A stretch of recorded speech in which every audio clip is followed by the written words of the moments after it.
ജെറമ്യായുടെ പുസ്തകം 29-ാം അധ്യായം 11-ാം വാക്യം.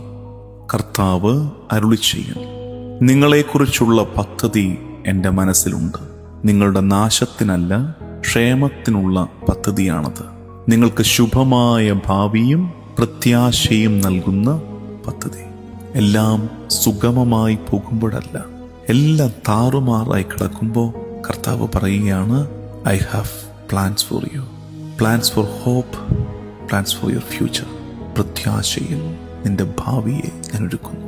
നമ്മൾ ഓർക്കേണ്ടത്, നമ്മുടെ പ്രതീക്ഷകൾക്ക് വിപരീതമായി ജീവിതം ചില യാഥാർത്ഥ്യങ്ങൾ വെച്ച് നീട്ടുമ്പോൾ ഉലഞ്ഞു പോകാതിരിക്കണം.